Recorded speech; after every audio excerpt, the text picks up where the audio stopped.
Estamos viendo el capítulo 11 del libro de Daniel.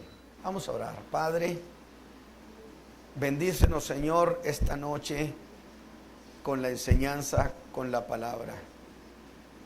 Y que esta, Señor, tenga un valor, tenga significado en nuestra fe, en nuestra esperanza, en las cosas que esperamos. Padre eterno, que tenga significado en nuestra vida, en el nombre de Jesucristo, el Señor nuestro. Amén. Hemos dicho que estos capítulos 10, 11 y 12 son la explicación del capítulo 8. ¿Por qué es importante el capítulo 8? Acuérdense, en el capítulo 7 tenemos todos los imperios, pero en el capítulo 8 en realidad solamente se ven dos imperios, que son el imperio medo-persa y el otro, el imperio griego. De tal manera que esto va a ser muy importante va a ser el imperio griego, porque estamos desglosando el capítulo 8 y en realidad el capítulo 11 es lo que siguió de Alejandro el Grande. Es decir, Alejandro el Grande viene siendo representado en este macho cabrío, pero que tenía un cuerno. Este es Alejandro el Grande. El leopardo es Alejandro el Grande. Sin embargo, estando, dice, en toda su plenitud, en su apogeo, fue quebrado. Alejandro el Grande en 10 años conquistó todo. Y es cuando él muere en Babilonia, y siempre la historia dice que murió borracho. Pero la versión griega es que murió en una conspiración, que murió envenenado en una operación hecha al parecer por Aristóteles y por Isócrates. O sea, ahí estamos hablando de una conspiración política nacida entre los medos persas. Y entonces cuando Alejandro muere, el imperio no se reparte a los suyos, sino que dijimos, se lo reparten sus generales. Y quiero que ustedes tengan esto en mente. En realidad los primeros 35 versículos del capítulo 11 registra eventos que ya se han cumplido. Es decir, desde el 1 hasta el 35 del capítulo 11 son cosas que ya se cumplieron y que correspondieron a 200 años de guerras, donde destaca particularmente el rey del norte y el rey del sur. Al rey del norte es el rey que gobierna Siria y Babilonia. Siria, no Asiria, Siria, donde está el pleito también ahorita. Siria. Que, por cierto, el día de ayer, alguien me decía que es que los israelitas deben tomar la franja de Gaza, porque viene aquí también en el capítulo 11, esa franja de Gaza. Pero en realidad yo les decía que Dios jamás le dio a los israelitas, les dio ese territorio. Nunca se los dio.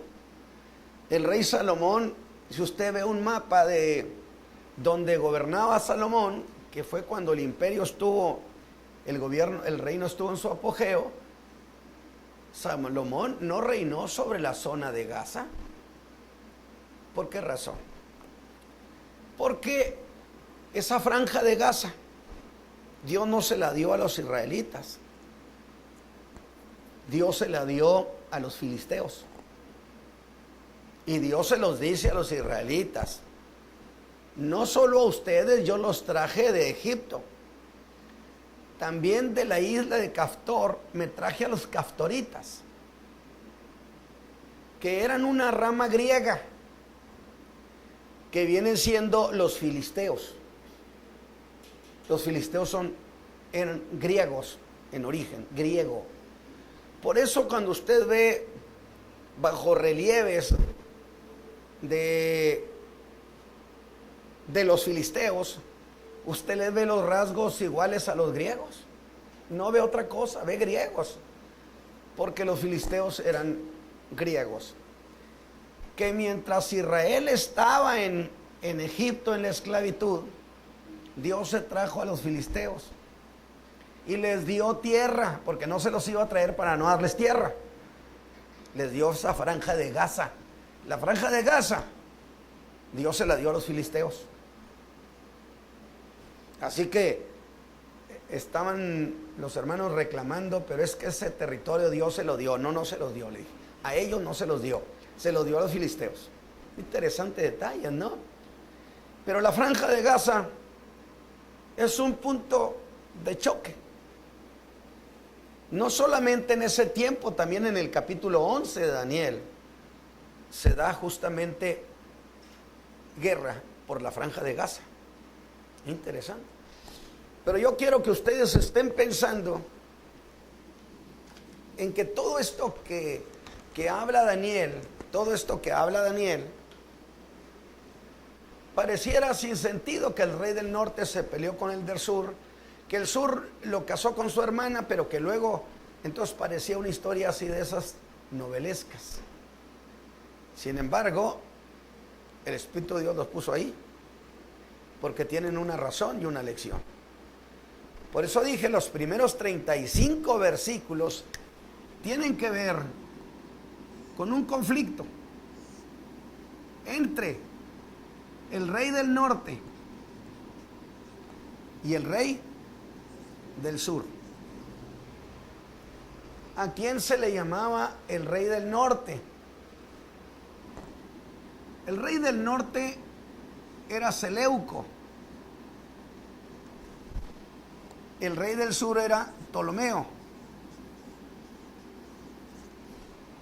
de donde vienen las dinastías seleucidas y dinastías ptolemaicas, los Ptolomeos y los Seleucos. ¿Vamos bien, hermanos? Este hombre gobernaba Siria y Babilonia, porque el imperio de Alejandro era muy grande, inmenso. Y Ptolomeo reinaba desde Egipto hasta la India.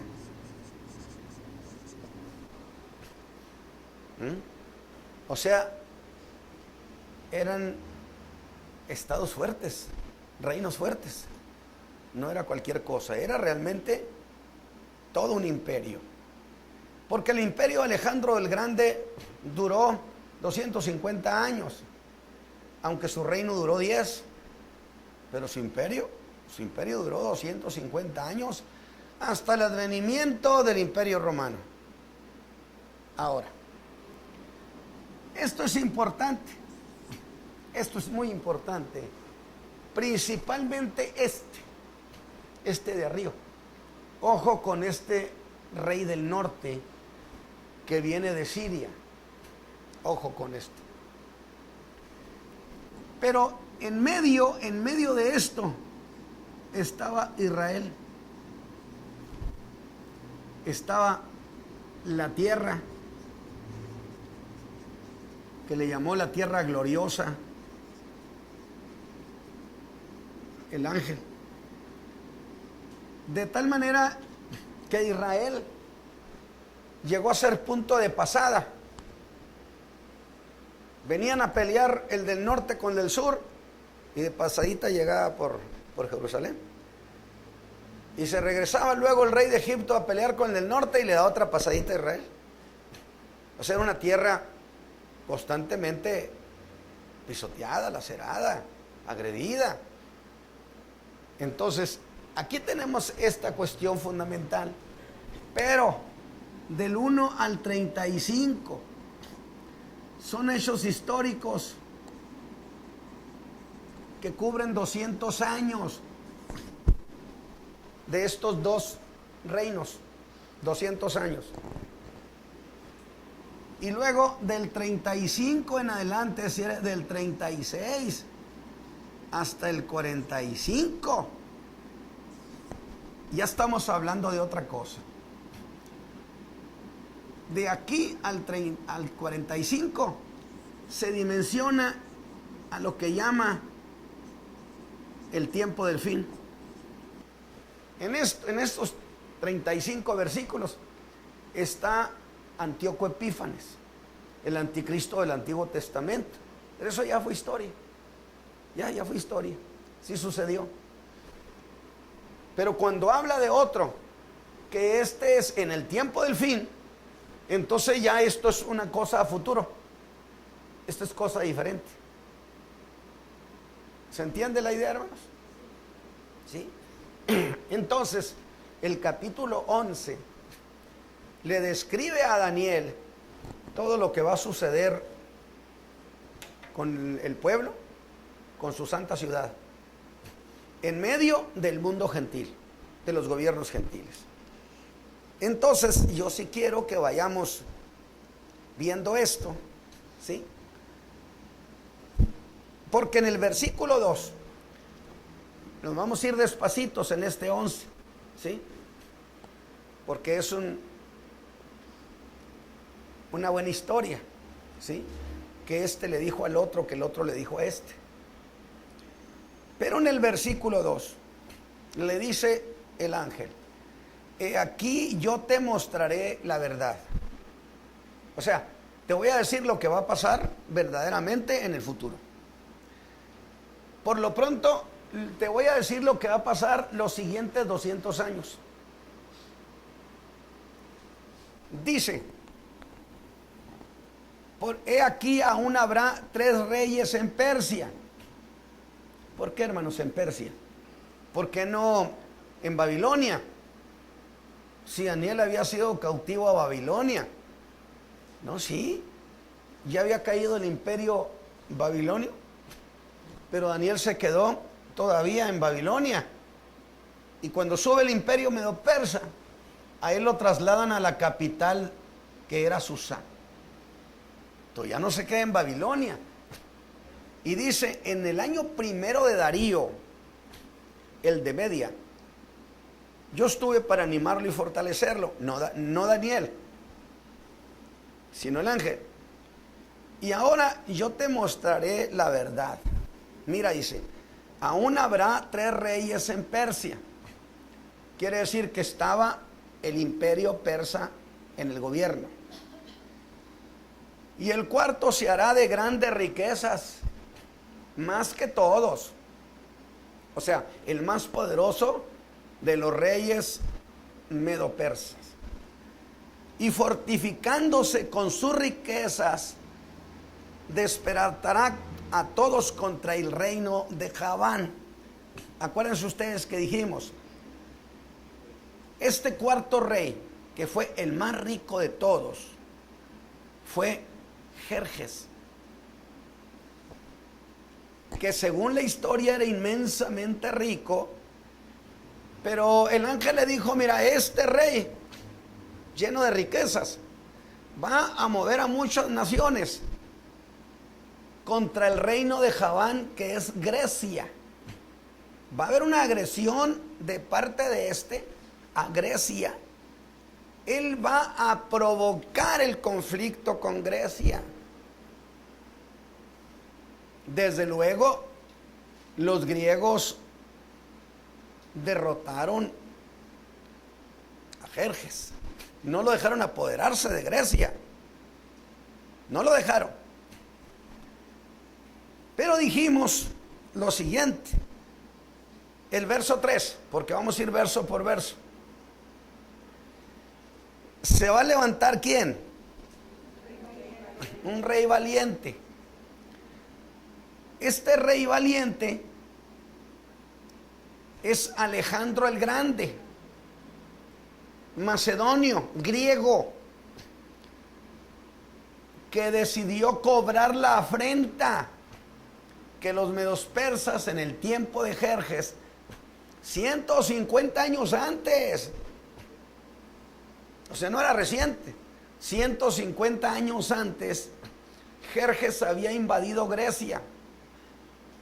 Cuando Alejandro el Grande está en su juventud, conocedor de la historia, él decide vengar la afrenta. Y entonces él tiene una gran vehemencia por vencer a los medos persas.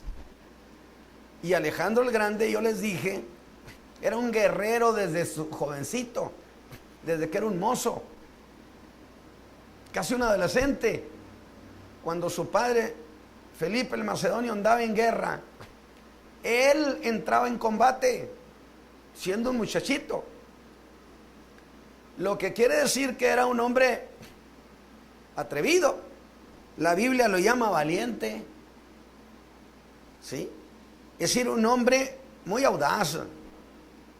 Entonces, en el capítulo 3, en el versículo 3, estamos viendo el desarrollo de esos 200 años de historia.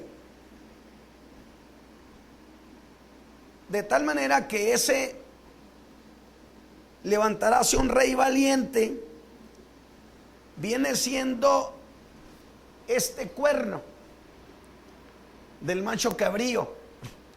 Ese es el rey valiente, que acá nos lo explican en el capítulo 11, el cual se enseñoreará sobre gran dominio y hará su voluntad. Empezó a conquistar a los 20 años. A los 30 había conquistado prácticamente todo el mundo.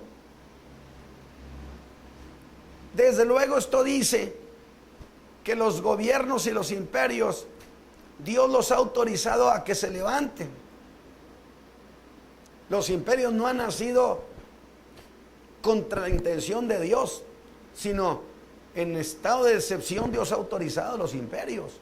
Cualquier imperio y cualquier gobierno, todos son autorizados por Dios. No hay uno solo que no, Este rey, de tal manera entonces, que luego muere Alejandro el Grande, muy jovencito, y había 4 generales. ¿Se acuerdan quiénes eran? Ptolomeo, Seleuco, Casandro y Lisímaco. Los 4 generales de Alejandro el Grande, los más importantes, eran estos 4: Ptolomeo, Seleuco, Casandro y Lisímaco. No nos vamos a meter con Lisímaco ni con Casandro. Dejamos a un lado. Allá Casandro ejecutó a Olimpa, la madre de Alejandro el Grande, y creo que a uno de sus hijos. Pero bueno, lo cierto es que nos interesan solamente 2 reinos que salieron de ellos, que son el de los seleucidas y el de los ptolomeos. Estos ptolomeos son los que van a dar nacimiento al imperio romano. Estos ptolomeos en Egipto. Acuérdese usted de Cleopatra. Acuérdese de Marco Antonio y Cleopatra. Que la historia habla de su participación para establecer el imperio romano. Querían establecerlo precisamente en Egipto. Como Alejandro el Grande quería establecerse en Alejandría. Hay muchas Alejandrías, pero había la Alejandría de Egipto, y ahí a Alejandro le interesaba. Por cierto, ahí dejó una de las más grandes bibliotecas Alejandro el Grande, porque era un erudito. Alejandro el Grande no era un buscapleitos meramente, era un estadista, era un conocedor de la historia. Pero dijimos, se dividió. Estos cuatro se dividieron el imperio, pero el versículo 4 fue muy preciso, el versículo 4. Pero cuando estará enseñoreando, será quebrantado su reino y repartido por los cuatro vientos del cielo. ¿Sí? Por los cuatro vientos, o sea, los 4 puntos cardinales. Pero aclara, no a sus descendientes. Desde ese tiempo el ángel está diciendo no a sus descendientes. Tampoco según el señorío que él tenía. Porque su reino será arrancado y para otros fuera de aquellos. Es decir, la familia no le va a tocar nada. El ángel dijo, no, es para ellos. Ahora, estamos en el versículo, ¿qué? 4. Pero luego, ahora sí empieza a enfocarse al rey del sur y al rey del norte. Ahora nos va a empezar a hablar de los conflictos de ellos. Fíjese, en el versículo 5, ¿qué dice? Y haráse fuerte el rey del mediodía. ¿Quién es? El del sur, que viene siendo Ptolomeo o los Ptolomeos. Mas uno de los príncipes de aquel le sobrepujará y será poderoso. Su señorío será grande señorío. Es decir, el del sur, los Ptolomeos, se hicieron muy poderosos porque su reino alcanzó a llegar ¿hasta dónde? Hasta la India, que fue una de las naciones que quiso conquistar a Alejandro el Grande, que es ahí donde empezó su derrota, porque lo sorprendieron peleando con elefantes, el ejército de la India. Allí le mataron a su caballo, bucéfalo, algo así, en la India. Entonces, no pudo conquistar. Pero Ptolomeo sí alcanzó a meter y dominar en la India. Uno de sus generales. Por eso dice, y uno de ellos sobrepujará y se hará fuerte y tendrá grande señorío. Por eso lo estoy mencionando, si quieren notarlo, que su poder y su imperio se extendió hasta la India. ¿De cuál rey, hermanos? Que viene siendo el rey del sur, que es Egipto. Entonces empiezan a notarse solamente 2 reinos. El del norte es Siria, el del sur es Egipto. Pero luego, fíjese bien, luego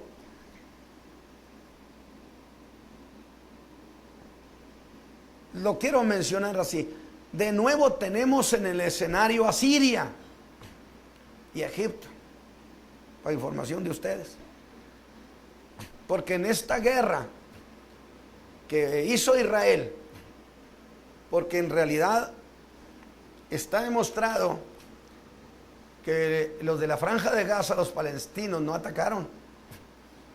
Israel mató a uno de sus líderes. Porque le voy a decir algo. No crean ustedes que porque son hijos de Abraham andan flotando así en santidad. No, no, no, no. No, los hijos de Abraham son algo serio, ¿eh? Ellos saben hilar fino, decían los antiguos. Hilan fino. Es decir, saben hacer faena, muy sutil. A grado tal que hicieron una guerra contra la Franja de Gaza. el mismo territorio, el mismo pedazo, ¿sí? Que luego peleaban el rey del norte y el rey del sur.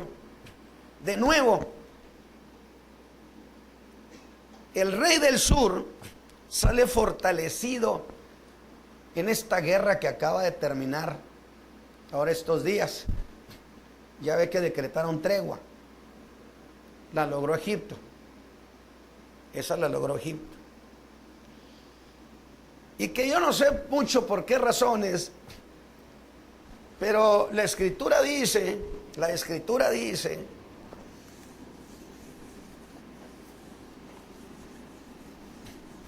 que durante el milenio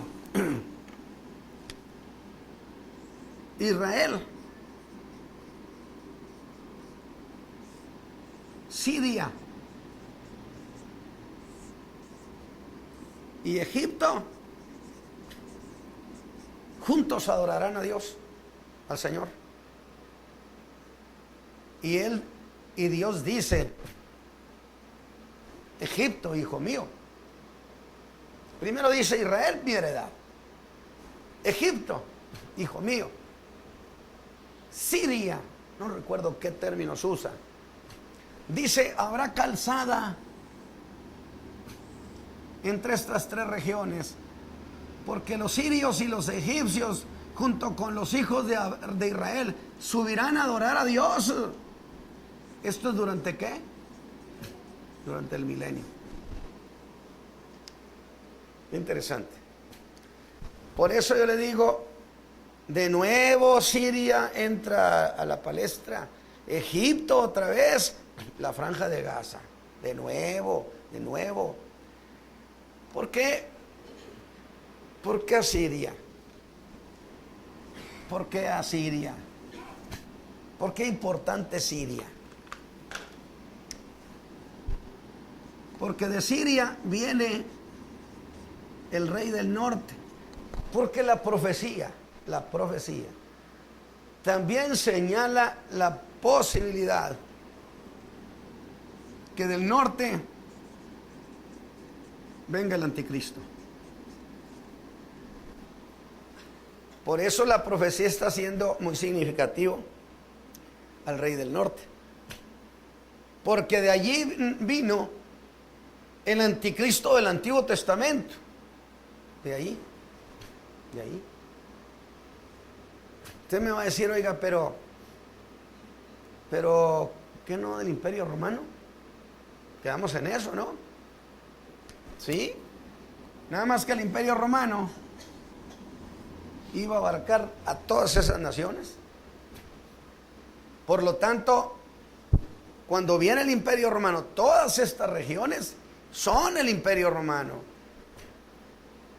Aún los seleucos, los antíocos de Siria, todos estaban bajo la tutela de Roma.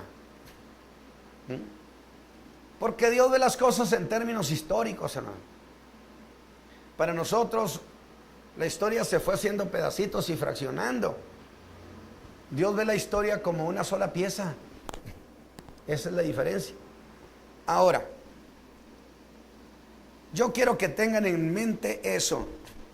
De nuevo, Israel,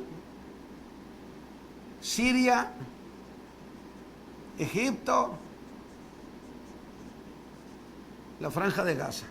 De nuevo, los mismos factores se vuelven otra vez a conjugar. ¿Alguna pregunta? ¿Vamos bien? Yo espero que vayan. Les digo, vamos a ir lento porque esto son datos y son cosas, y quiero que pues anoten lo que se pueda anotar. Entonces, el rey del sur, que era Egipto, y que estaban gobernando los Ptolomeos, se llamó Ptolomeo Lago, el que extendió su reino hasta la India. En el versículo 6 hacen alianza los del norte y los del sur. El del norte y el del sur hacen alianza, porque el del sur quiere apoderarse del norte. Y entonces casa a una de sus hijas, llamada Berenice. La casa con el rey del norte, con la esperanza, con el proyecto político, porque aquí no se trataba de que te caso con el rey del norte porque no, eran cuestiones políticas, intenciones políticas, dominio. De tal manera que si yo caso a mi hija Berenice con el rey del norte, la idea de este hombre era justamente que un hijo de Berenice tomara el gobierno del rey del norte, fuera rey.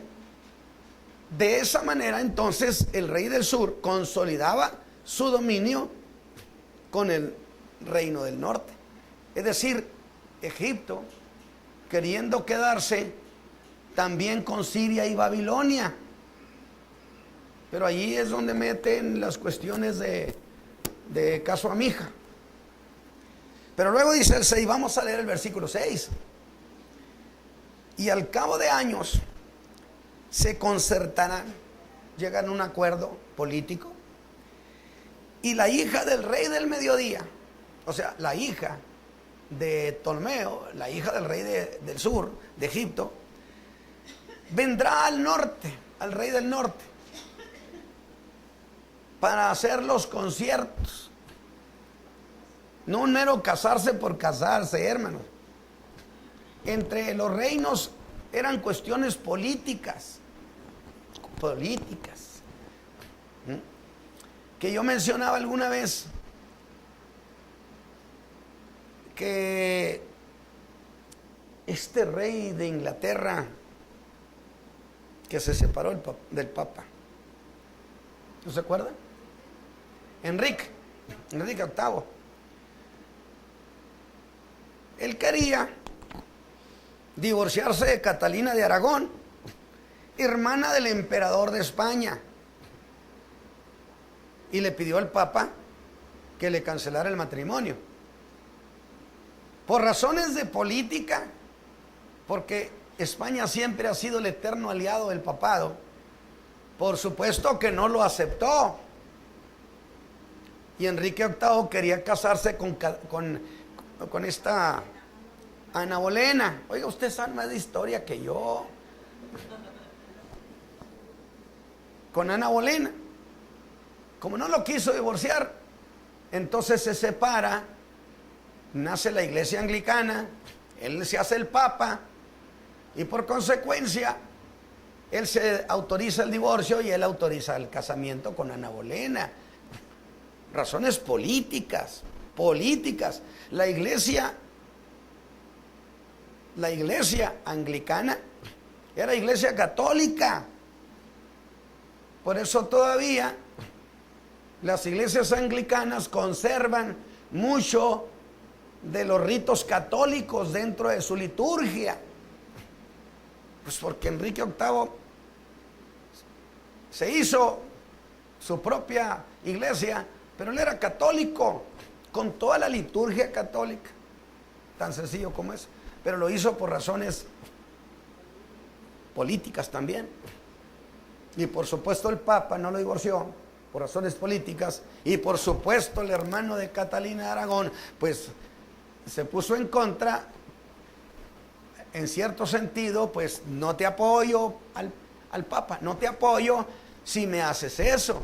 Entonces eran manejos de poderes, para que no pensemos que esta Berenice, que se fue a casar con el rey del norte, lo hizo por amor, lo hizo que porque quién sabe qué, no, que porque debería tener una familia y tener un hogar, y que no, hombre, nada que ver con eso.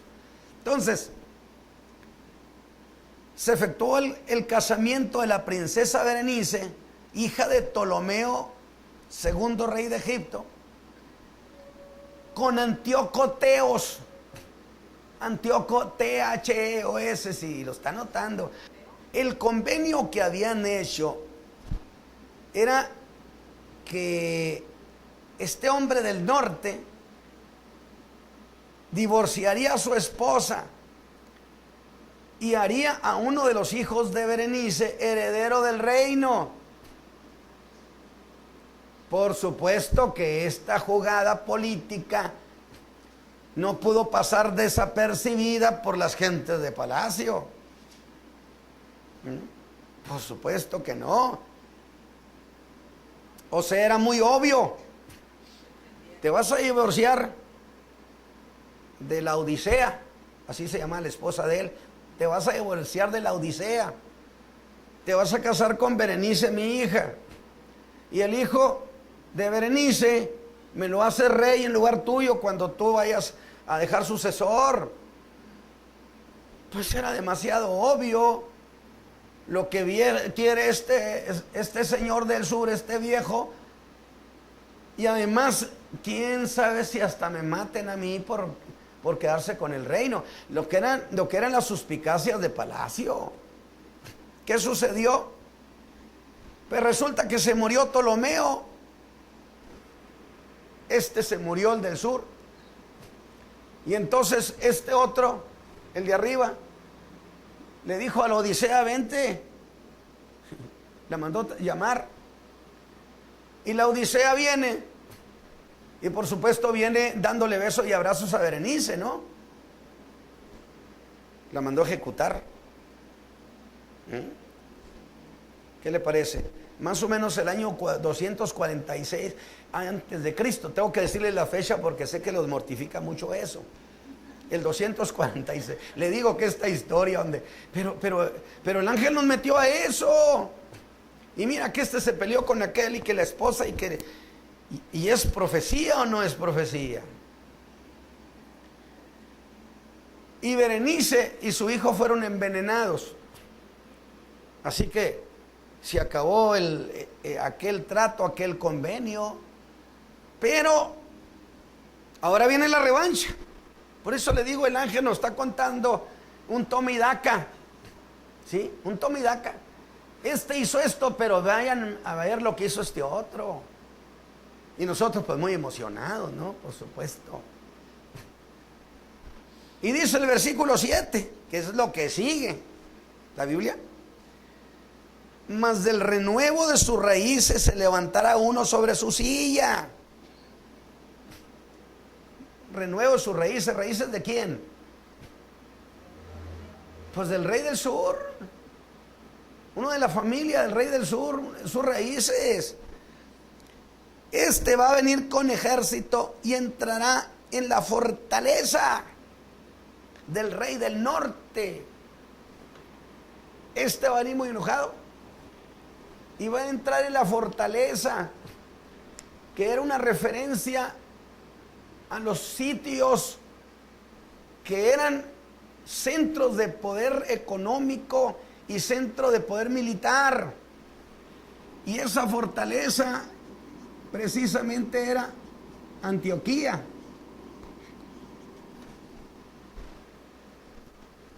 Donde después, en el libro de los Hechos, encontramos a una iglesia de judíos y gentiles en la iglesia de Antioquía, donde llamaron por primera vez cristianos a los hermanos. Por primera vez fueron llamados cristianos en Antioquía. Nada más que, ¿en Antioquía de quién o de cuál? Porque había Antioquía de Pisidia, En uno de los viajes misioneros, el apóstol Pablo llega a Antioquía. Sí, pero de Pisidia, acá en el Asia Menor, que era otra cosa. Esta era Antioquía de Siria. Antioquía de Siria, que era una de las fortalezas que tenía los seleucos, los seleucidas, que después van a ser la dinastía de los Antíocos, pero son los mismos, son los del norte. ¿Vamos bien, hermanos? ¿Sí? Pero, fíjese bien, estamos leyendo que el 7, mas del renuevo de sus raíces se levantará uno sobre su silla y vendrá con ejército y entrará en la fortaleza del rey del norte, entrará en Antioquía y hará en ellos a su arbitrio y predominará uno de los del sur, uno de los Ptolomeos, y se va a llevar, dijo el ángel. Por cierto, dijo, se va a llevar, ¿sabes qué, Daniel? Se va a llevar todos los dioses de plata y todo lo que se trajeron de allá, de todo lo que los medos-persas se llevaron de Egipto. Sí, porque los medos-persas saquearon Egipto y se llevaron los tesoros sagrados de Egipto. Pero resulta que ahora, como estos eleucos dominaban sobre Babilonia, sobre la región que era medo-persa, entonces ellos se llevaron a Antioquía todos los tesoros de Egipto, los tesoros sagrados. Y entonces este rey se los trajo para Egipto. ¿Ve usted ¿Por qué razón, hermano? Miren, yo les he dicho que hay en el tiempo antiguo había dos clases de tesoros. Uno, el tesoro antiguo o sagrado. ¿Qué cosa era este? Pues todo lo que serían los utensilios de un templo, como los del templo de Salomón, todos los utensilios, hablemos del candelabro, hablemos de los vasos sagrados, hablemos de todo. A ese se le consideraba el tesoro antiguo o el tesoro sagrado. Había una ley no escrita entre toda la tierra que Dios puso, que sería llévenselo, pero no lo destruyan, porque como era de oro, pues me da la gana de hacerlo líquido y lo hago lingotes. Dios había prohibido eso. Que gracias a este detalle y esta prohibición en el alma, porque ¿cómo le impone usted una ley a las tribus bárbaras? Al arico, a los germanos, a los érulos, tribus bárbaras, ¿cómo les dice? ¿Sabes qué?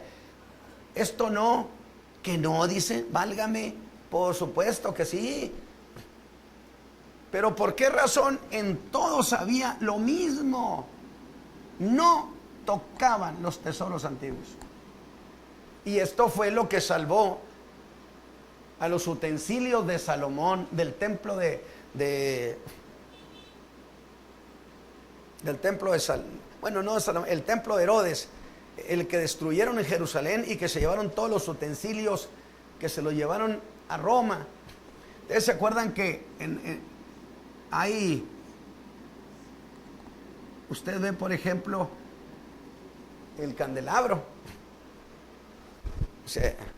hecho, labrado, como recordando la victoria que se tuvo sobre Jerusalén? Que yo les dije que el año 410, Alarico el Grande se llevó, hay dos tesoros, el antiguo y el tesoro de los reyes. Este sí gásteselo. Llévese todos los tesoros que tiene el reino, que deberían ser inmensos. Este sí se lo puede gastar, pero este no se lo puede gastar, ni lo puede destruir. Y que yo les había dicho, gracias a esto, Alarico se llevó de Roma el tesoro de los reyes, pero también se llevó el tesoro antiguo, pero no lo tocó. Y ahí estaban los vasos sagrados, el candelabro, los utensilios del templo de Jerusalén. Hoy hoy los tiene Alarico, el día de mañana resulta que ya no están. Se lo llevaron. Y entonces la literatura judía se lo dice.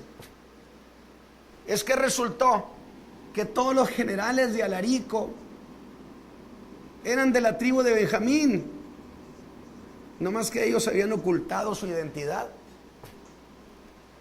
Estos, en el libro de los jueces, cuando casi aniquilan a la tribu de Benjamín, estos escaparon y se fueron al Asia Menor, y allí se asimilaron con lo que resultaría esa tribu de Alarico, rey de los hunos. De tal manera que ellos sí sabían que eran benjamitas. Las tribus no lo sabían. Y dice que cuando ellos vieron los utensilios del templo de Salomón, les dio un vuelco el alma. Y los generales desaparecieron y desaparecieron el tesoro antiguo. Es decir, y ellos dicen, y lo tenemos nosotros hasta el día de hoy para cuando llegue tiempo. Que tiene mucho sentido. Si van a reconstruir el templo, y en el tiempo del anticristo el templo estará reconstruido y el servicio ceremonial estará restablecido, entonces implica que también tendrán los utensilios del templo. ¿Por qué cree que les brincó, les saltó el alma? Imagínense lo que era ver el candelabro. Y ellos dicen, y el arca dice, quién sabe si les demos la sorpresa, dicen ellos. Es decir, el arca de la alianza, quién sabe dónde quedó. ¿Desde cuándo? Desde la invasión de Babilonia, el año 606, el año 506. Nabucodonosor se pudo haber llevado todo, pero no se lo llevó. Dice la tradición que Jeremías la escondió.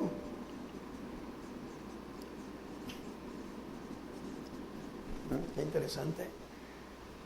¿Pero qué? A Jeremías no se lo llevaron a Babilonia, hermanos. ¿No se lo llevaron cautivo a Jeremías? Pues no, no se lo llevaron. Jeremías se quedó en la tierra. Él no lo llevaron a ninguna parte, él se quedó allí. A Daniel sí se lo llevaron, que fue profeta de la cautividad. Jeremías no fue llevado. Qué interesante, ¿eh? Y se dice que Jeremías escondió el arca de la alianza. Y vaya que entre judíos, pues solamente ellos lo saben. Pero es muy, a mí me parece razonable y me parece de orden, porque Dios ha cuidado sus elementos de adoración. Él ha guardado hasta las cucharas que usaban en el templo. ¿No guardaría el arca? Entonces imagínese, y esa es especulación la mía.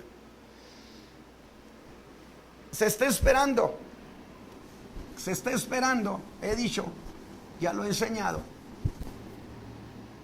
que venga un líder muy astuto. Imagínense ustedes que en Israel, ante un gran auditorio,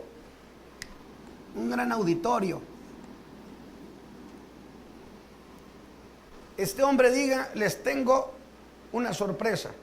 Ese hombre astuto, el que va a hacer pacto con Israel. Y se abra un telón y aparezca el candelabro y aparezcan cientos de elementos de adoración del templo. ¿Qué cree que va a hacer la nación de Israel? No, bueno, yo puedo imaginarme que aquello parece que se cae el cielo de aplauso, de alegría, de gozo. Y él diga, señores, pero les tengo otra. Otra sorpresa más. De nuevo hace lo mismo y aparece el arca de la alianza. ¿Se gana al pueblo judío? ¿Se lo gana? Pues le habrán de dar reconocimiento, pero ganárselo no se los gana. Tanto como para que le reconozcan como Mesías, ¿no? Pero que él diga, les tengo una tercera sorpresa.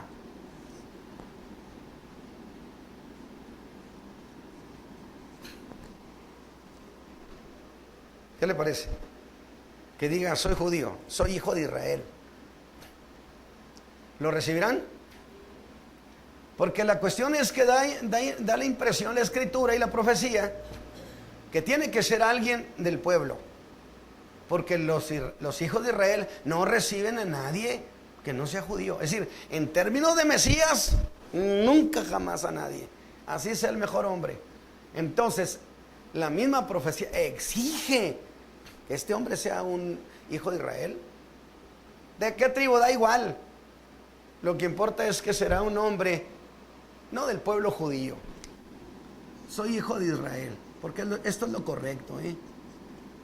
Esto no es lo correcto, judío no es lo correcto. Porque judío solamente habla de dos tribus. Los de la tribu de Judá y los de Benjamín, que se asimilaron con Judá. Porque no se le llamaba así, se le llamaba israelitas. ¿Por qué? Porque las 12 tribus nacieron de Jacob, que es Israel. Y entonces, israelitas es lo correcto. Incluso dice la profecía que en aquel tiempo del milenio no se llamarán de dos maneras, sino que se llamarán solamente israelitas, porque este es el nombre correcto. La profecía lo dice. Pero seguimos porque vamos avanzando, pero estamos con estas cuestiones. Pero luego entonces entramos a ver, este renuevo que se levantó y vino y atacó, se llamó Ptolomeo Energetes. Digo, pues da igual a mí que... Digo, en realidad a mí no me preocupa mucho pero si usted se lo quiere aprender y memorizarlo, pues hágalo. Ptolomeo Energetes. Él vengó la muerte de Berenice y conquistó a Siria. Y mató a la Odisea. Y tomó el puesto de Antioquía. Pues es una historia de venganzas. ¿Sí? Sí, ¿a poco lo que vimos en estos días entre Israel y la Franja de Gaza no es eso? No son odios ancestrales. Ahora usted dice, y yo siempre decía, a ver, pero ¿por qué? Si los hijos de Israel estaban en Egipto cautivos,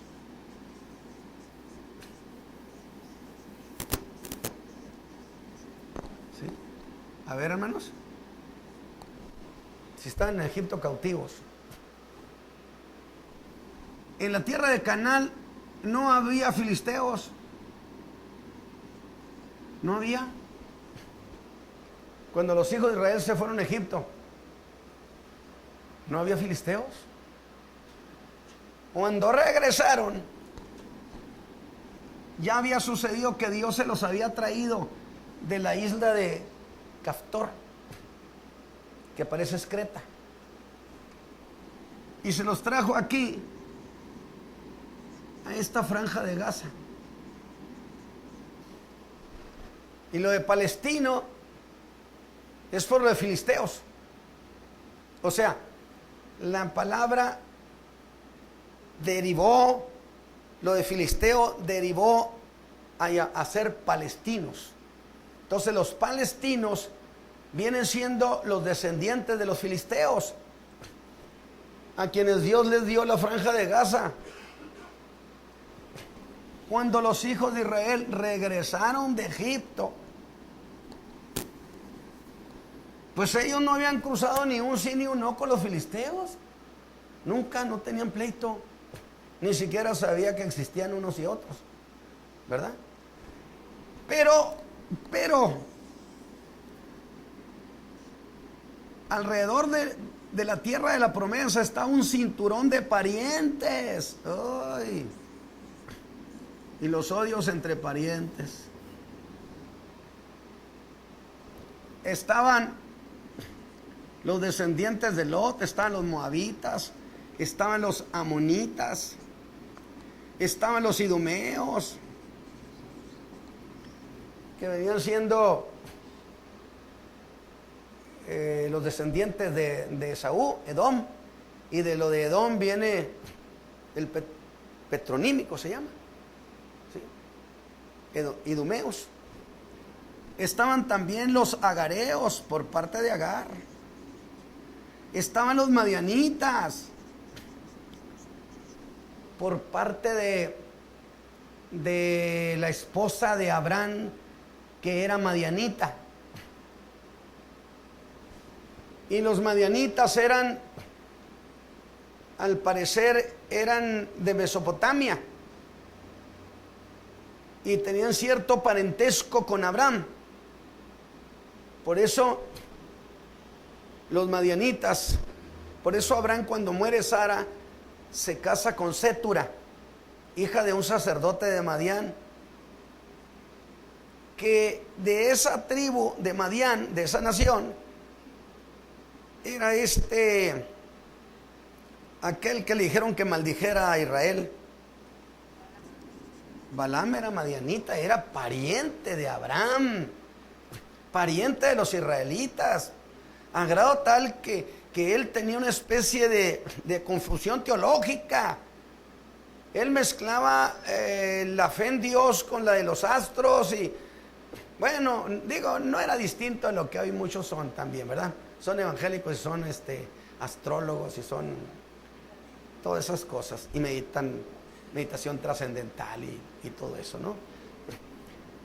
De tal manera que todo este cinturón era pura parentela. Y Dios le dijo: si los parientes no te quieran dejar entrar, no entres. Va. Quedaba solamente la franja de Gaza como una puerta de entrada. Sí, pero los hijos de Moab, cuando los israelitas llegaron, resulta que estos ya eran sus enemigos. ¿Por qué? Era una enemistad que dura hasta el día de hoy, hermanos. Promovida por uno de los hijos de Lot. ¿Para qué se lo trajo Abraham a Lot, hombre? ¿Ve cómo a veces no tomar en cuenta las instrucciones de Dios a largo plazo son un problema? Pues aquí estaban los hijos de Lot. Y yo, bueno, ¿pero qué se podían quejar los hijos de Lot? ¿De qué? No, si ustedes supieran, Abraham el viejo, a nuestro padre le quitó las montañas, las mejores, las más fértiles, y a nuestro padre lo arrojó hasta Sodoma y Gomorra, le dio lo peorcito. De tal manera que, pues Abraham era un aprovechado, ¿sí? Y las historias que le agregan, pues lógico, para los moabitas, el padre de Isaac y el padre de Jacob eran tranzas. Cuidado porque les quitan las cosas. Y entonces los filisteos, por supuesto, pero no se conocían, no tenían nada que ver, nada. Cuando Israel llegó, estos ya eran sus enemigos acérrimos. Y los filisteos tienen un papel muy importante de aversión contra Israel, ¿o no? Históricamente. De tal manera que pues por donde quiera no pueden pasar. Y claro, usted va a decir, y yo lo dije, ¿y ahora qué hacemos, Señor? Pues sí, pero entonces Dios incita a un rey amorreo, a los reyes amorreos. Y los reyes amorreos eran representativos de las tribus de Canaán. Porque usted encuentra que Dios le dijo a Abraham: no te doy esta tierra hasta que quede cumplida la maldad del amorreo. Que yo decía, pero ¿por qué nomás del amorreo? Si estaba el eteo, el jebuseo, los pereceos y muchos otros. Eran como 10 tribus cananeas. Porque tienes que señalarme al amorreo? Porque el amorreo era justamente el más representativo, a grado que los amorreos fueron los que establecieron un imperio en Babilonia. Los amorreos. Entonces, cuando vemos a los amorreos, los pensamos como un grupito ahí chiquito. No, era una potencia militar los amorreos. ¿Qué le parece? De tal manera que un día se enojaron con los de Moab y le quitaron 80 ciudades a los moabitas. Y estos pues no podían con los amorreos. Y se abrió un espacio en el río Jordán que se considera como de 80 kilómetros. Y Dios le dijo a Israel, a Moisés, por allí, que no les están ustedes quitando nada a sus hermanos. No, se lo van a quitar a los amorreos. Qué detalle tan interesante, ¿verdad? Y entonces dice que Moisés comandó el ejército israelí y le quitaron las 80 ciudades a los amorreos, una tras otra, una tras otra. Y entonces fue, por cierto, cuando Moisés se emocionó y dijo, ay, Dios ya se contentó conmigo. Y luego le dice un día, ¿me dejas entrar a la tierra? Y Dios le dijo, basta, no me hables más de este asunto. Porque ya Dios le había dicho que no, y con Dios no es no, con quien sea. Pero entonces es por aquí donde entraron. Que en el libro de los jueces, los moabitas reclamaron esas ciudades. Y uno de los jueces les trajo la historia, dijo, si nosotros se la quitamos a los moabitas, digo, a los amorreos, no a los moabitas. Si ustedes buscan por ahí la referencia, usted va a encontrar eso. Muy bien, mis hermanos. Pero luego viene en el versículo 10, rápido porque quiero llegar a dejar esto en un punto determinado. Y luego vienen las historias, más los hijos de aquel se irán, o sea, los del norte se enojaron, reunió multitud y vinieron a gran prisa, inundando, pasando y tornando, y llegará con ira hasta su fortaleza, por lo cual se enojará el rey del sur, y va a salir y va a pelear con el rey del norte. Y bueno, esa es la historia. Pero dentro de ese tironeo, de repente el ángel dice, cuidado con lo que pasa en el norte. Y es allí donde nos da la primer señal. Por eso dije, si no está contando esa historia nada más porque no tenía otra cosa que hacer el ángel. Fíjese lo que dice, versículo 16.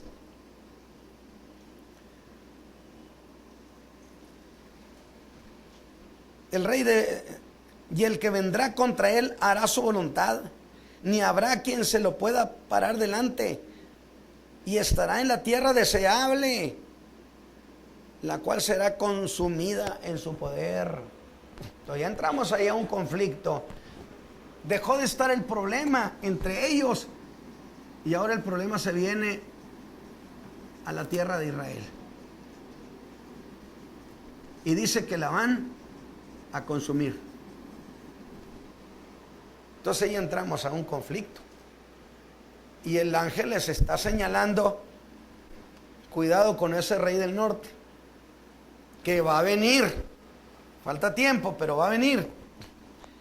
Entonces, en ese conflicto con Siria, entre Siria y Egipto, versículo 10, de 10, es donde entra la franja de Gaza y es envuelto Israel. Ahora, En el versículo 11 es el rey de Egipto el que se levanta en contra de Antíoco y lo venció, otro Antíoco, ¿sí?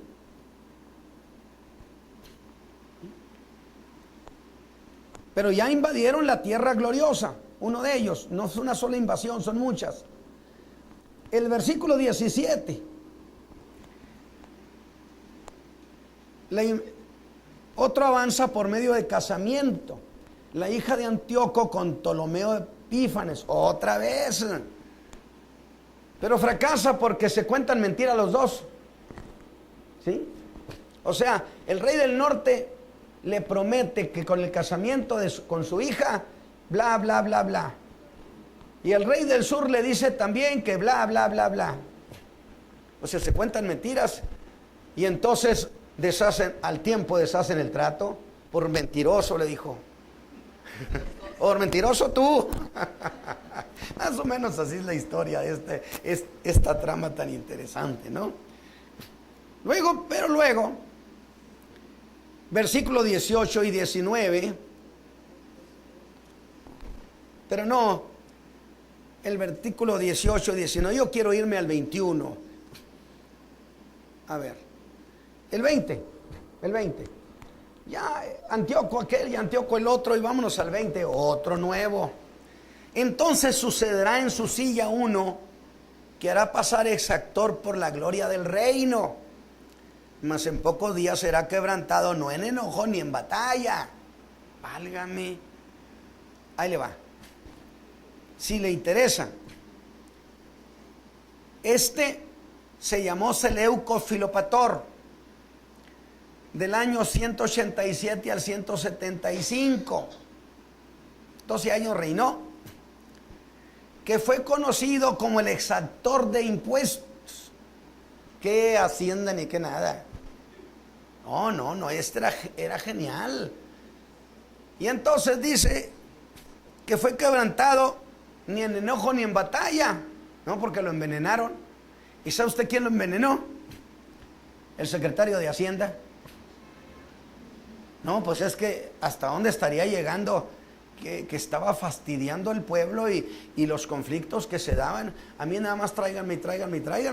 Y entonces el secretario, que era ministro de Hacienda, fue el que ordenó su ejecución, que lo envenenaran. ¿Qué le parece? Ahora, aquí es justamente dentro de todos esos Seleucos y Ptolomeos y Filopatores y todo eso. Entonces entramos ahora sí al 21 y a ese sí hay que ponerle cuidado, porque es rey del norte. A no tenía derecho a ningún trono. El trono era para un hijo de su tío, pero era un hombre amañado, astuto, y se acomodó en la sucesión, y se sucederá en su lugar un vil, el cual no darán la honra del reino, porque es decir, no le corresponde el reino, es un hombre vil. Vendrá empero con paz. Por primera vez tenemos la figura de un hombre de paz, ¿sí?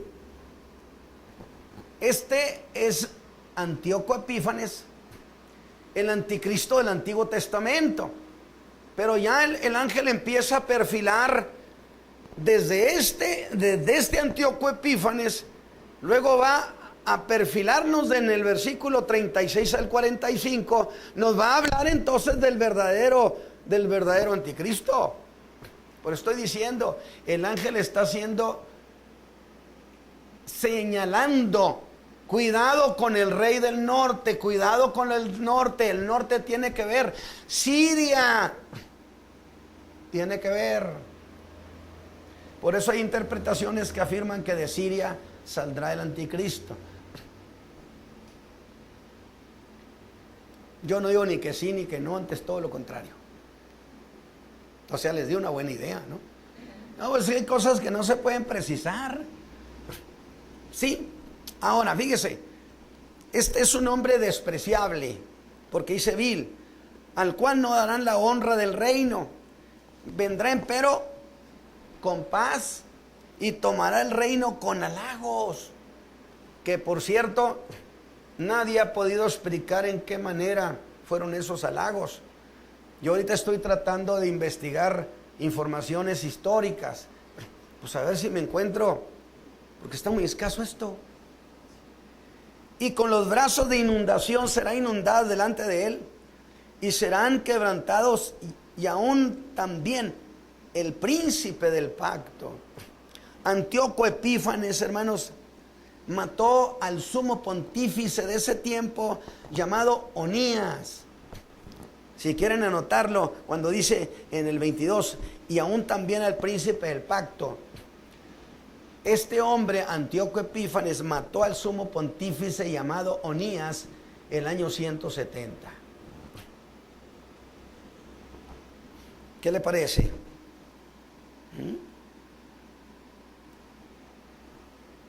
Por eso dice, estando la provincia en paz y en abundancia, entrará y hará lo que no hicieron sus padres ni los padres de sus padres. Presa, despojos y riqueza repartirá a sus soldados, y contra las fortalezas formará sus designios, y esto por tiempo. ¿Sí?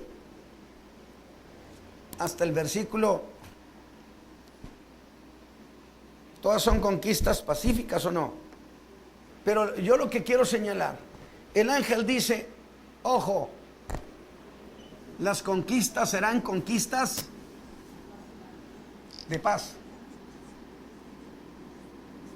Él será un hombre de paz.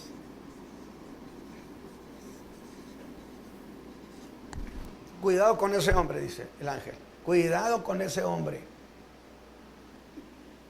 Los versículos 22 y 3 habla del éxito con sus enemigos, pero no vamos a entrar ahí eso. Pero este es Antíoco Epífanes, el anticristo del Antiguo Testamento, el que profanó el santuario, cosa de la que ya hemos hablado. Pero a partir del versículo 35, el ángel da un salto en el tiempo. Y de Antíoco Epífanes se va hasta el tiempo del fin con otro hombre muy parecido. Del versículo 35.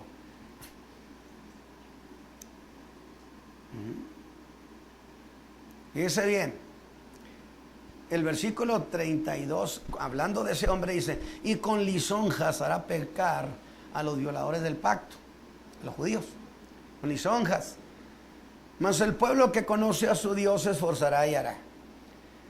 Esto de que Dios va a guardar un remanente son aquellos que durante la gran tribulación van a ser incluso ejecutados por el anticristo. Y los sabios del pueblo darán sabiduría a muchos y caerán a cuchillo y a fuego, en cautividad y despojo por días. Y en su caer serán ayudados de pequeño socorro, y muchos se juntarán a ellos con lisonjas. Bueno, dice, y algunos de los sabios caerán para ser purgados y limpiados y emblanquecidos hasta el tiempo determinado. Aquí ya habla de cierto tiempo, porque para esto hay plazo. Ahora sí, pareciera que está hablando de Antíoco. No está hablando ahora de Antíoco. Está dando un salto en el tiempo, y de Antíoco se va hasta este. Y el rey hará su voluntad, el 36, y se ensorbecerá y se engrandecerá sobre todo Dios. Esto es lo que es distinto. Hablará maravilla y será prosperado hasta que sea consumada la ira, porque esto está determinado. Y del Dios de sus padres no se cuidará, ni del amor de las mujeres, ni se cuidará de Dios alguno, porque sobre todo se engrandecerá.